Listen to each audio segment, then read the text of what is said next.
Hi, I'm James Hamilton from Stumpy Nubs Woodworking Journal, and today we're going to clear up all this confusion there seems to be about bevels for your chisels and hand planes. The other day I did some searching online to find out what bevel angles people were using for their chisels and hand planes, and let me tell you, that was a mistake. People get really worked up about their bevels. You can be taking your life in your hands if you suggest the wrong angle in the wrong forum, let me tell you. Some people insist on precise angles for pine and then a different one for oak and an altogether different angle for cherry or for mahogany. They've got angles for long grain, angles for end grain. If you work with a lot of different woods, you'd need 100 different chisels and planes set up at different bevels, or else you're going to be regrinding your tools to little nubs with these constant changes. Well, I'm going to let you in on a little secret. It doesn't matter. Well, it does matter a little bit, but not as much as people seem to think. Let's look at how your bevel angle will affect the way a hand plane cuts wood.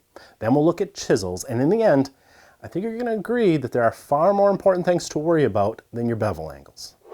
Most hand planes are properly assembled with the iron's bevel facing downward. As you push the plane forward, the iron digs beneath the surface of the wood. The angle at which the top surface of the iron is set, that's what matters. That's what digs into the wood fibers. And that is already set at a constant 45-degree angle. It's set that way by the part of the plane that holds it in. That's called the frog. The bevel angle that you grind on the iron itself is not going to change that top critical surface. All that bevel does is provide some clearance beneath the plane for the wood fibers.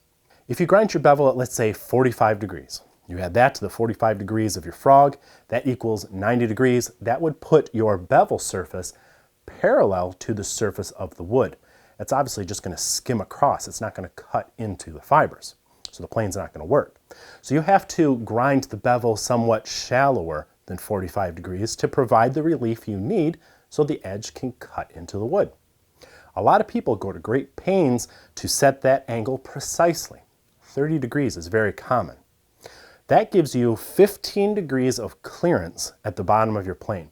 Really, that's way more than you need. 4 or 5 degrees is enough to overcome any compression of the wood fibers and still keep the heel of that bevel up above the surface of the wood.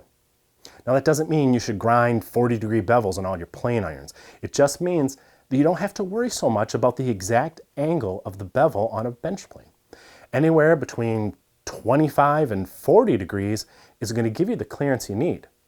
30 degrees is common because it produces a durable edge, but 35 or 38.5 would be just as durable. It would still give you the clearance you need beneath the plane, and it's not going to change the way the plane cuts at all, because as we said, the critical angle is set in stone at 45 degrees by the body of the plane itself, or the frog. That's good news for people who want to hone their bevels without a jig. Want to do a little freehand action to speed things up? Don't worry about holding it to a specific angle. Just concentrate on keeping whatever angle is comfortable for you consistent.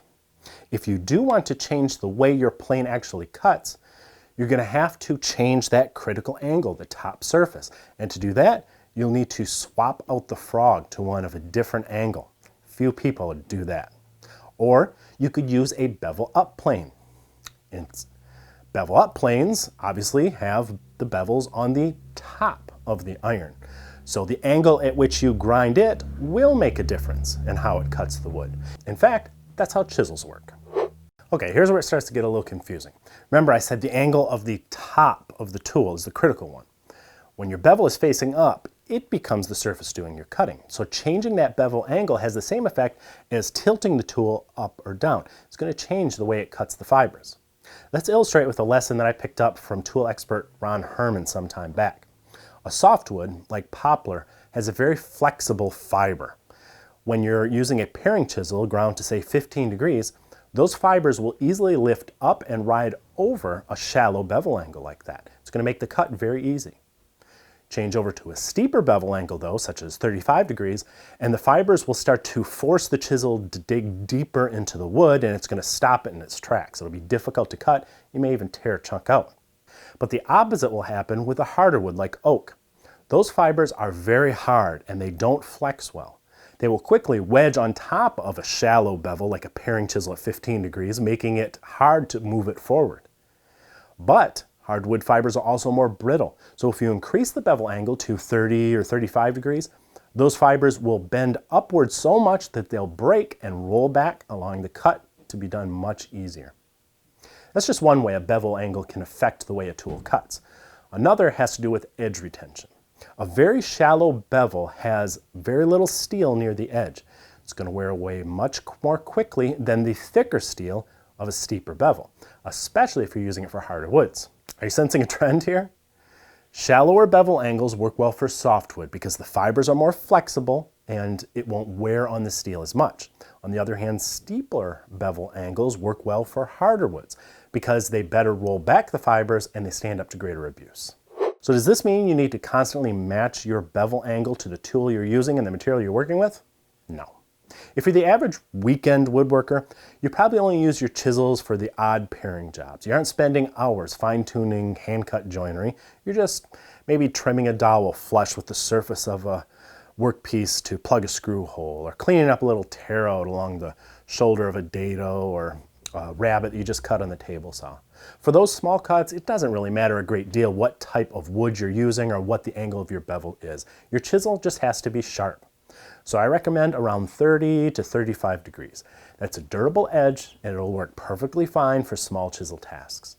For hand planes, we already discussed how it makes little difference as long as you have clearance beneath for the fibers. So just do all your tools the same, somewhere between 30 and 35 degrees. You don't have to worry about getting it exact, just something in that range. Now, if you're a more advanced woodworker, use hand tools more often, then it pays to start to worry a little more about your bevel angles to make your job a little bit easier. But you don't have to get carried away. I recommend 20 degrees for fine paring chisels. I recommend 20 degrees for fine paring chisels that won't be struck by a mallet. That'll work for delicate cuts and all but really hardwoods. For standard bench chisels, go with 25 degrees for softwood, 30 degrees for hardwood, and for really stubborn wood, like some white oak or some exotics, you might add a 35-degree micro bevel along the cutting edge. Does this mean you need 3 or 4 sets of chisels? Nope. Again, most hobbyist woodworkers can get by with just one chisel honed to about 30 degrees or so. Many hand tool lovers can get by with one 1/2-inch paring chisel that you hone to 20 degrees, a couple of softwood working chisels that you keep at 25 degrees, and a couple of hardwood chisels at 30 or 35. For standard bench planes, you still only need one bevel angle of somewhere between 30 and 35, 40 degrees. If you want to use bevel up planes, then you go back to the chisel rules. Some hand tool pros insist on many different bevel angles. Others, like Chris Schwartz, says grind everything to 35 degrees and don't get caught up in the hype. What you do is up to you, but I hope the lessons in this video help you decide. For more great tips, tricks, and tutorials designed to make you a better woodworker, head over to stumpynubs.com and subscribe to Stumpy Nubs Woodworking Journal. You're going to be glad you did. Happy honing!